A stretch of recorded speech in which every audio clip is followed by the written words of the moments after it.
What's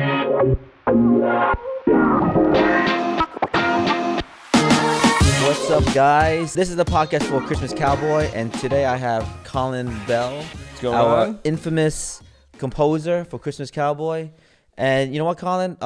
First of all, I just want to thank you for being here. And the second part is that today's podcast is all about how did you do it?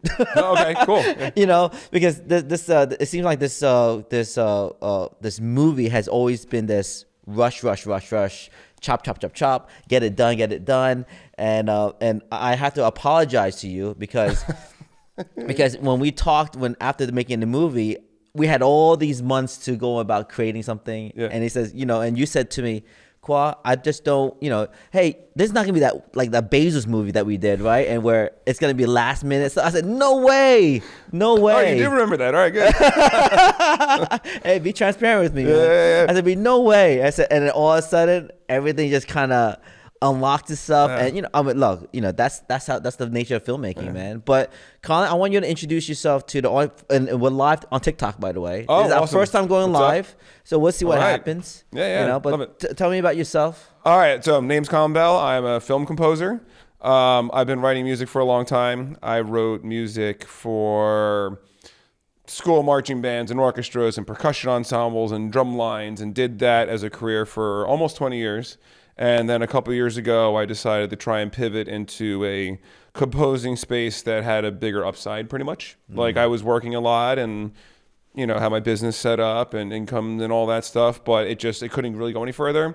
And I was looking I needed more challenge. I wanted to be part of something bigger. So film and media scoring was something that really stood out to me. I mean, there's more content, there's more podcasts, there's more shows, video games, etc. So I reskilled into that category, and I was fortunate to cross paths with you when we did Bezos, and the rest is history. Well, man. I'm so glad you came here. I think filmmaking is probably one of the hardest mediums in the world.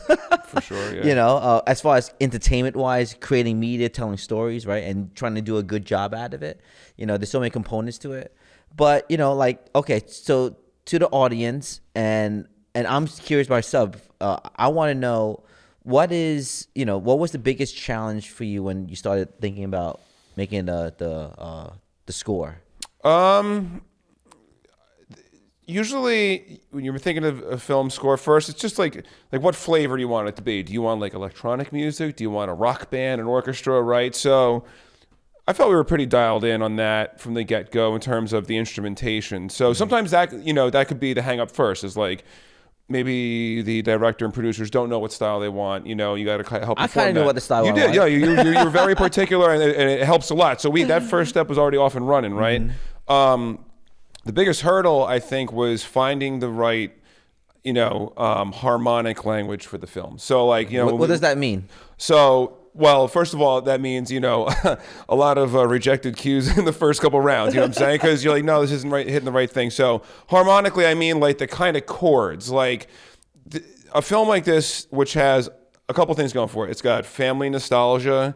It's got Christmas vibes. It's got complex feelings of like good and bad family at the same time. So it's not like hit them over the head action music, right? Which might be a little more obvious in the way you write that. So the way I artistically express and feel that might not be the way you feel it, might not be the way someone else feels it. And right? I could tell you that I probably communicated it wrong to you in the beginning, like, because, my thing about, certain emotions wasn't translating in the beginning, right? Yes and no. I mean, like, it's my job as the composer to kind of like be able to decode the language of the director, right? And I don't mean that like facetiously. That's a tough one. It is, because like I think it's better that someone speaks in general emotional terms and not like trying to tell me musical terms on how to write, because perhaps they don't know what they're saying, or if you tell me something very specific musically about an instrument or a chord or something like that,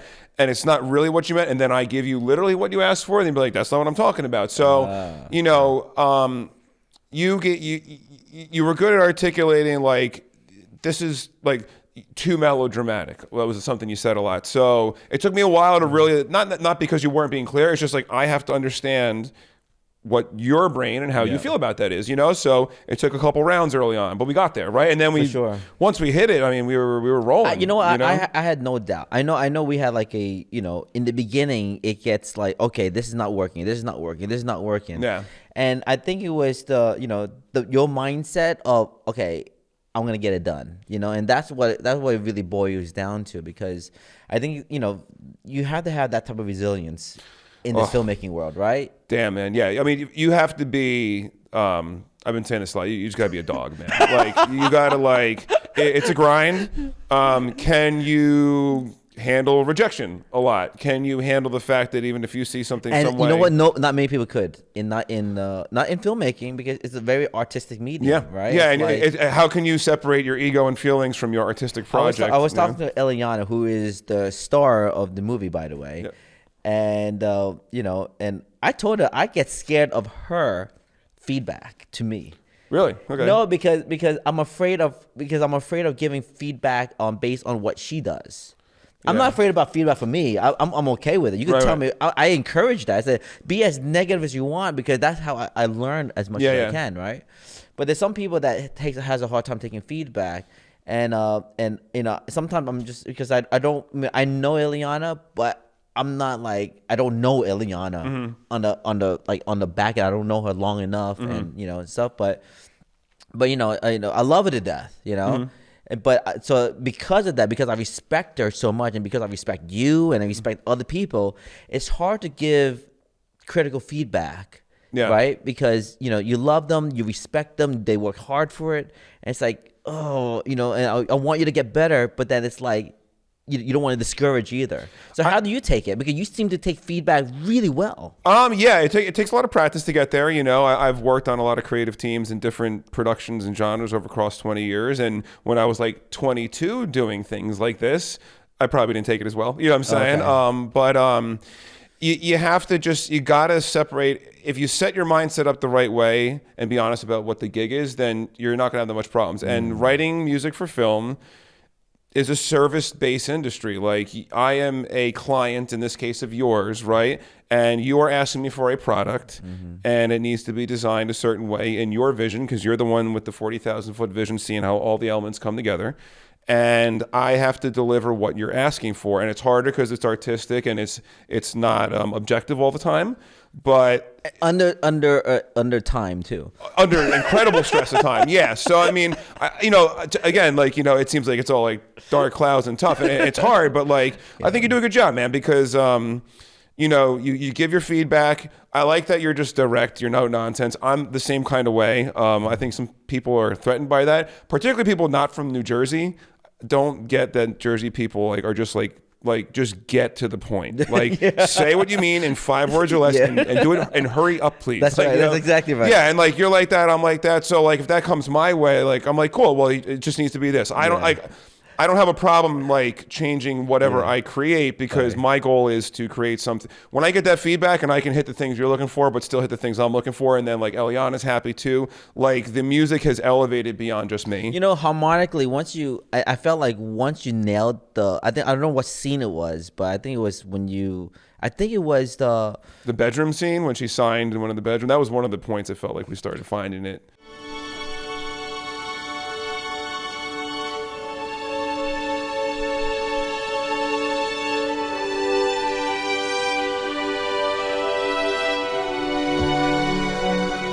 Yeah, that was one of the best ones, and I think what we nailed down, it was supposed to be more in the positive, major note major tone, key, yeah, and I think that's once you started nailing, I think it just snowballed down into or snowballed up, I would say. Well, we found if you want to think of it like crayons in a box, I like to say that a lot. Yeah. I see instrument choices as crayons in a box. So as a film composer now, you have orchestral instruments, you have all the real instruments in the world, and then you have all these synths and samples. So the crayon box, remember you used to get that really cool Crayola 64 set, you're like, yeah, I'm a badass 7-year-old, right?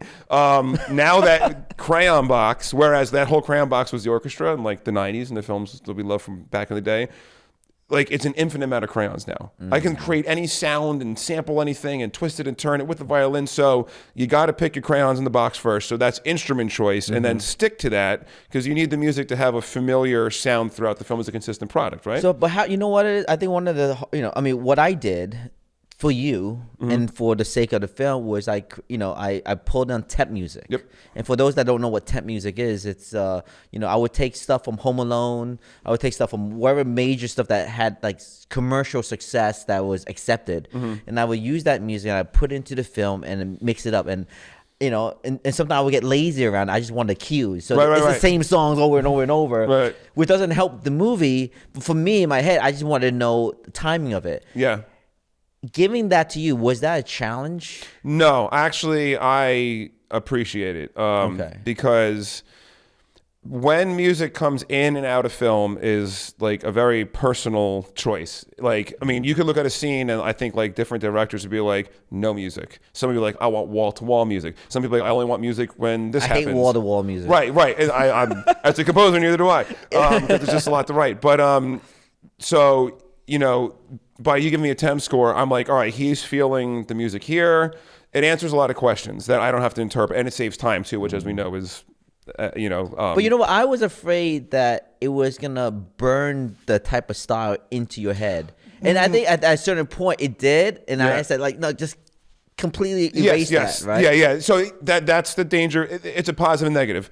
Both, not even in terms of me, but in terms of you. I think, again, the fact that you were quote unquote lazy and like reuse them, I think that's a benefit because you weren't married to the temp. No, a lot of directors, they can get married to the temp. They are so in love with it that anything you write that compares to it is that they don't want to hear. And I mean, I think there's chance of a composer like crossing into like plagiarism territory because they're like, no, make it more like this. Right. And like you're like, it's like very similar. You know what? I made a mistake. I sent it to one of my when we finished the first assembly of it, the first draft of the movie. I sent it to one of the. He wanted to be a filmmaker, so I wanted to show him like the first draft just to get. Yeah. But you know what? That's a mistake. You know why? Because those that don't understand filmmaking and they don't understand the process, they already judging the film of what it is, and I was like, you know what? Don't do that. Yes. Don't ever do that. Like, don't give it to someone that doesn't understand filmmaking in the process because you burn it into their heads, and then they can't get away from it. Yeah. It's like they can't undo what they just heard and saw. You never want to present something to someone that's not a finished. Even maybe it's like not colored or something, but it's like when you show it to them, it's like 80% there at the minimum. But even people that are filmmakers, it's just that you still got to be careful with that because it's kind of like, So now what I'm trying to do is, but it's hard because you want to get feedback from people that you do respect as well, and you want to get that, and you don't want to go. You can't go cold environment because nobody's gonna give a damn. Right. You got to go warm environment, but they also are inexperienced, so they could give you a direct feedback, so you can get better. Yeah. And so it becomes this happy balance of it, So the point is that I put temp music in there, and it repeats over and over, and it's not the same thing, and they don't understand it, and it's like they're already judging the film right away, and that's like okay,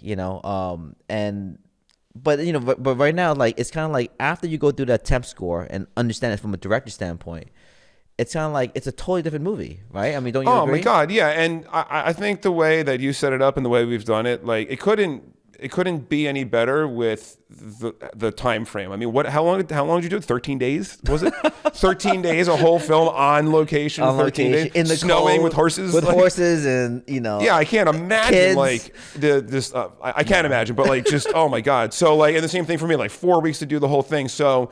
If there was more time and, things could move a little slower, you would have the time for me to go record people, give you 5 different versions of something, et cetera, right?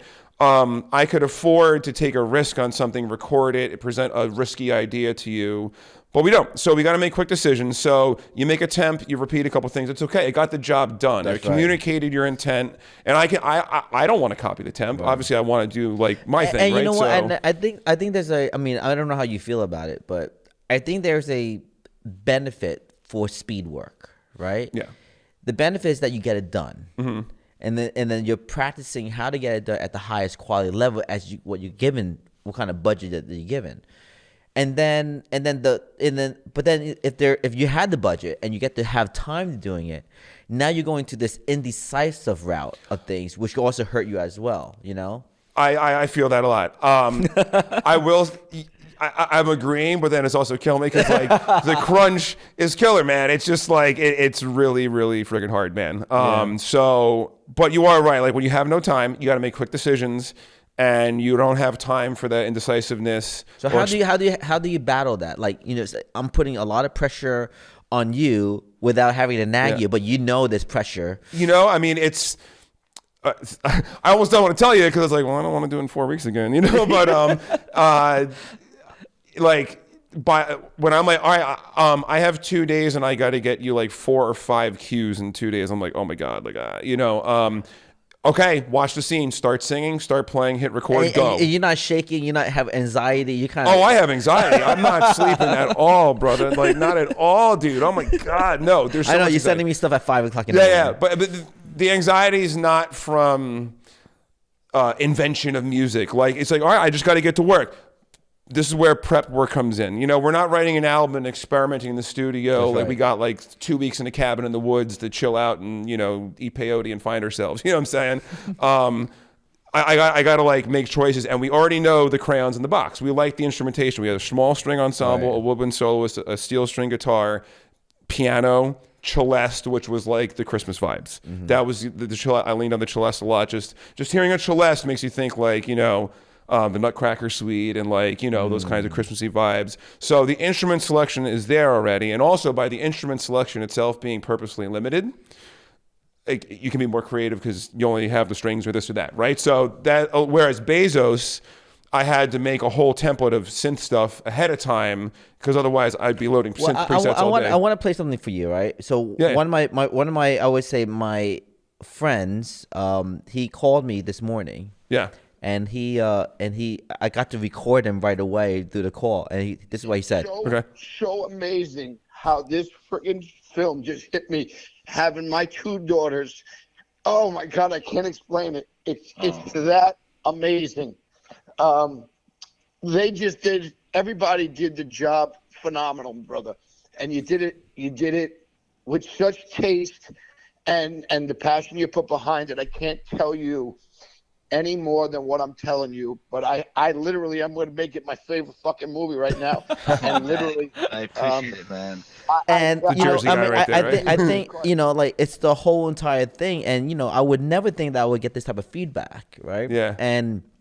But you know, the movie is not just me, it's not just Ileana or the producers. It's the whole entire collective. Because if you screwed up on the music, that feedback would never come.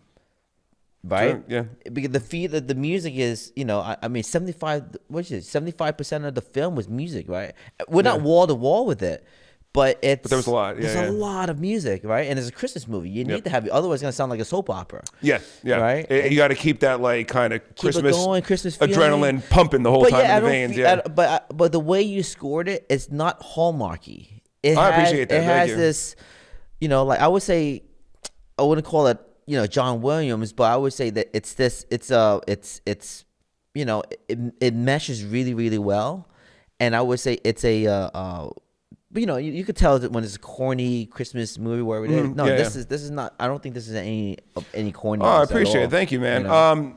It's well, you know, some of the early like stuff that wasn't working, you were saying it was kind of falling in that hallmarky. So I think just simply by challenging ourselves and you having that edict of like, we're not going Hallmark with this. Yeah. Like I remember you saying that a lot, you know. And there's nothing wrong with Hallmark, by the way. No, there's right? not. There's nothing wrong with Hallmark. It's people are expecting a Hallmark type of film when they watch It's a very specific brand of very movie. specific. But that was a risk because I do know that if we didn't do it right, it would not get distributed. Because distributors, and this is a whole nother podcast, by the way, distributors are expecting a Christmas movie with very certain tones, with a very certain story, because they have their audience to portray. That is a big problem for the film industry because they run the business and this is what they want. And so it's hard to create something that's different, you know? Yeah. I think what we did in the music side was different. It has very contemporary pop music. They're all originals. Yep. everything was an Which original is up there, another right? huge notable success. And Yeah. I thought it was a big risk, but I thought it was a worthy risk that we would take. Yes. Yeah. Well, I think that the choice of the pop music, I remember early conversations. I think you maybe had a Temp version where it was all orchestral the whole time. And you were like, this is like too melodramatic. Yes. And you know, that's your vision, man. Like, Which I could get insecure with by myself too. Well, yeah. I'm not 100% right. I'm always looking for guidance myself. Well, too. maybe that insecurity and that doubt and trying to avoid a certain cliche thing is what led to the product that's there, which is all. And it pushed me because like some of the early stuff that I was like, but I like this, man. And you're like, no, this is the wrong tone. I'm sitting there scratching my head and we're going through it, you know.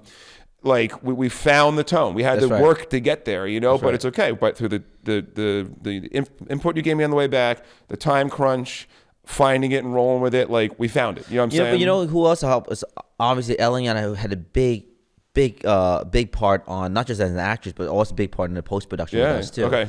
And what I would put in the Temp, she would bounce it back to me. It's like she added new music to it, or new ideas around it, and it's good to bounce around creative people like that because she knows music. She sings. She's a super. So artist. you are like, she's like. Oh my God! Editing the film. Oh my God! It's wow. it's hard to I mean, as a composer for you don't have people to bounce around with. You're kind of in your own head too, right? Not yet. I'll have that team one day. For me, it's only my 5th feature film, right? I still feel like I'm still in the startup phase of things, right?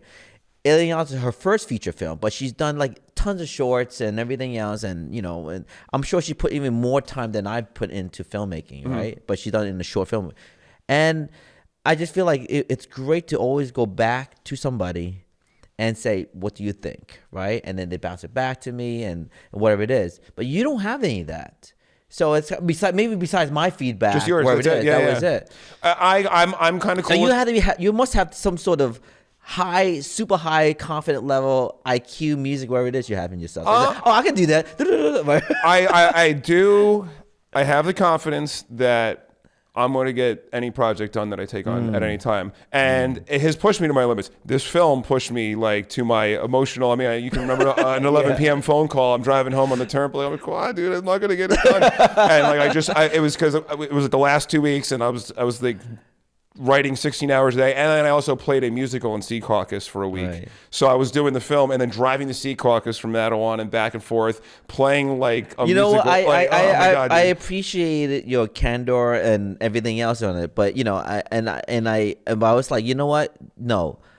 Colin's not that person. He's not going to disappoint. No, yeah, you kind of just sort of like. I said, you know what? I would lose all the respect of it if you gave up on me. I know, no, you gave me the tough even though love we're not you. getting this, we're gonna get it. I just need you not to stick with it. I know, and I did. And listen, I'll be honest, man. Like, I'm like pretty committed guy. Like, I've done a lot, been through a lot. But that was a tough one. And this was one of the hardest things, I've ever gone through, man. But again, like, you come out the other side and you step away from it, you watch it again, and like, you're happy with the quality you got, the tone you hit, and I mean, to hear you being happy in the end means the world. Seeing all the feedback, the hang we had with the shoot we did the other day up here, and just screening the film up here, super satisfying, man. So you see people crying and everything else. So let's bring it to audience value, right? Okay. Before we cap this thing off, I mean, what is it? Like an emerging composer, or a person that is maybe a record producer, someone that wants to get into films. Well, what would you suggest? Because I know you're still getting there, but you're gonna blow up, man. I could tell you that you're gonna blow up, and then you're gonna charge me a ton of money to do whatever it is, right? But I would say it's and that's okay. You're worth it, right? I would say, what is it that a young filmmaker or a young musician or a young composer, wherever it is, that wants to break into the industry, what do they need to do? I love answering this question because it's something that I do when I teach students how to do production stuff and stuff like that. Number one is I think you have to get their mind prepped for it a little bit. Like, typically people that like to sit behind the computer, behind the DAW, and be like the behind the scenes people, they're very talented. They got all the chops and stuff like that. But in terms of networking, making your own way, the grind of it, like, they're just not maybe personable people in a room. Yeah, we're all introverts. Right. But like, we're all introverts. They got to shake hands and meet people to create opportunity. Right. So teaching that to a young person first, then just, getting your skills up, like in the DAW, just technical skills, shortcut keys, this, blah, blah, blah. Then planting the seeds of how to grow. So I might have someone that's super educated and wants to do this, that like is classically trained. Okay, I'm not going to worry about that side of it too much, but how are you with your technical skills? How are you with getting gigs? How are you with thinking outside the box about creating monetization? So like if I'm like a musician, let's say I play the violin. Okay, I want to write film, but I can also record my violin for other people doing film. I can also teach if I want to. I can create content. So you need multiple paths of work and income in the early stages. And I mean, you can relate to this, I'm sure, because you're not just not the director. You're editing and coloring and running a business, blah, blah, blah. You got to be an entrepreneur. You got to do the whole thing yourself for a lot of years and be good at all the jobs. And then eventually when your business grows to a certain point, you have the money to hire that first person, delegate. But you can't say no. I have students right now that they want to just make songs and hits. You know what I'm making them do? I cut up like a boxing film where there's a fight in slow motion, and I'm making them put the Foley of the punches in. Oh, wow. I was like, do you want to make like $1,000 right now as a 16-year-old? If you go to some film student in college, like, yeah, I can do your music and your Foley. I know how to drop samples in and line them up. I know how to put compression and effects on it. It's a slow motion fight, so I told them like EQ the punches so they're heavier, put some delay on it so it's surreal, you know? Right. They really, really hate the Foley part because they're bored just placing sounds together. They want to make music. I'm like, just remember the dollars that add up because you'll make way more money doing that than making your next rap hit on Spotify. Oh, you'll probably make no money, in fact, doing that. So like, we all have the artistic stuff we want to do. More than likely, that is not going to be a revenue generator. Yeah. So you got to do all the other crap you hate and get really good at it so you can make the money to put it into your artistic venue to grow. And then maybe one day the artistic stuff. And you know what? Takes off. All this social media stuff, because social media pushes out like artists to wherever they're Spotify. Remember, by the way, the labels own Spotify, just letting you know. Yeah. And then they set that up real nice. And these algorithms, right, of social media, they push the people that has a lot of views. But the majority of the people, which is 99% of the people, you have to somehow figure out how to make a living somehow, right? Otherwise, you really can't get there. So what you're saying is that, even you have to work the floor, shake the hands of people, make sure that, but then you have something that's sustainable. Yeah, you got to take every gig that comes your way. For me, I was a drummer growing up and a musician, and I did my undergrad and decided I'm not teaching or anything. I'm just going to be a musician, and I lived on couches and futons and like a bum, dude. Like if you saw some of the place I lived in, I took every gig, every jazz trio, cover band. I was in a rock band. I was writing 5 marching band shows a year. I was teaching 30 private students a week. I was driving, like literally every facet of teaching, writing, and playing music. Yeah. I took every single gig, and I ate for like the better part of a decade. And then I toured in a band, and I lived on a tour bus for a bunch of years. Like, so if they are asking you to do it again, would you do it? Yeah, absolutely. You would do it again. Yeah, because if you have to eat. You got to eat it, man. And maybe you're lucky. Maybe you know someone. Maybe you got a family member that puts a foot in the door. All the power too. You still got to grind and do the work, and that work doesn't happen simply by posting content on the internet. It does work for some people, and there you have careers with that. There are some. But in terms of what we're talking about, I know some broke people that has millions of followers. Yeah. It doesn't mean anything. It doesn't mean anything. I have to tell young people that because they think they can make money. I'm like, no. Like that stuff comes after you've established your career. And just to cap it up, you got to be in a room with people shaking hands. Yeah. It's not Zoom. It's not social media. People in a room, shake their hands, go to events, go to concerts, get that first gig, deliver early, knock the first pin over, stick to it for 20 years. You got it. I love social media. We're on social media. We're live at the moment, right?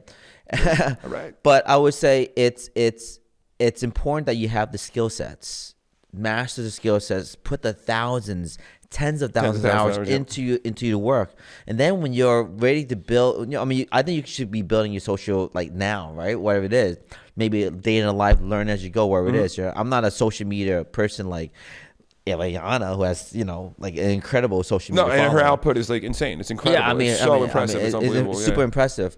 But but she's like the 0.0001% of the world, right?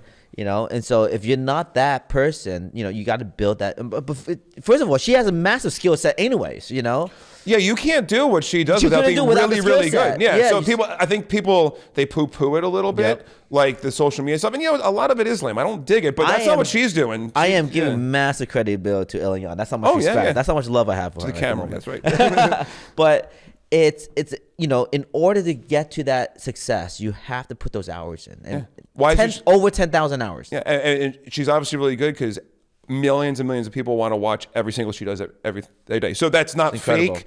You're that good with a 30-second film you put together. That's exactly right. You know, just you know, people are the most important thing in your life. People. You need the person that fills in the thing you can't do. You need that guitar player to help you finish that song. You need that person that can help you record or film something for you.